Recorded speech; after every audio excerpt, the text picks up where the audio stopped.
And now let's bring in former Arkansas governor and presidential candidate Mike Huckabee and host of Dick Morris Democracy, author of The Return, Trump's Big 2024 Comeback, Dick Morris, and advisor to Donald Trump, Dick Morris. Huck, let me start with you. I'll ask you the same question I asked Governor Noem. Do we have a deep state, and is the FBI corrupted, or is that going too far? No, it's not going too far. It's being understated. We definitely have a deep state, and we definitely have a double standard of justice, and it's why I think Donald Trump's poll numbers keep going up instead of down every time they try to go after him. It's genuinely like watching the cartoon series Roadrunner, where Wile E. Coyote, played by the Democrats, keep going to the Acme warehouse and trying to find a bomb, and every time it blows up in their face, and Donald Trump, the Roadrunner, runs off and is safe yet again. It's just insane. But people are looking at this, and I think even people that don't like Donald Trump and have never voted for him are saying this is too much. We've got to stop this, and I hope America does. Yeah, and the liberals come up to me, friends who've been liberal their whole life, who don't like what I do on TV, say, you know, I don't like Trump, but man, it just stinks, and I don't want this for the rest of the country. Dick Morris, take a listen to Joe Biden saying, well, I don't know, he's almost saying like I'm corrupt, but he's corrupt too. Listen. And that's what they are, they're lies.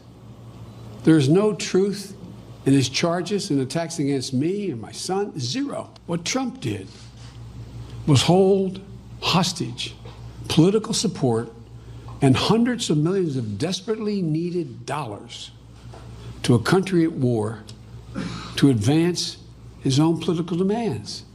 You know what that strikes me, Dick, is I think he's projecting. Remember when Biden waved the check, the $1 billion check around and said, fire the prosecutor or you're not getting your $1 billion. Anyway, weigh in. Biden's always pointing the finger at Trump, isn't he? But Eric, what's he talking about? Well, I think he's talking about holding back dollars to Ukraine. I believe that's what that was all about.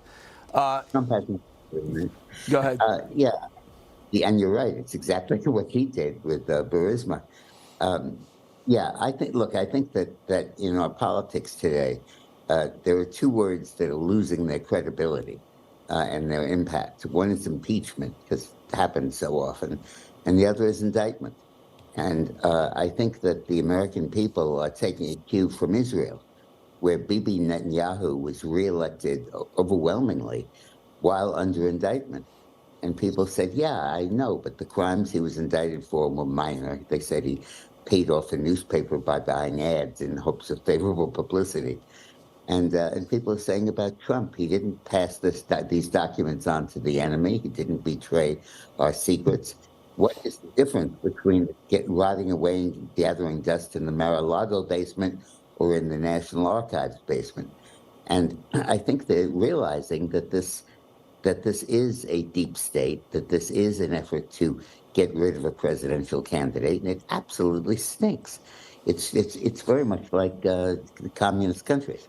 Now, Mike, so the question is, it feels like the difference between what Trump did, there's led to have done, and Biden and the others is, well, Trump didn't hand him over as freely, as quickly, and I don't think they can put a former president, you shouldn't be able to put an American in jail for that obstruction of justice. What are your thoughts?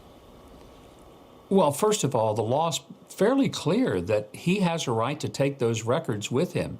And if they can't prove that he was selling them off to the Chinese or to the Russians or some foreign enemy, then I don't think they've got anything.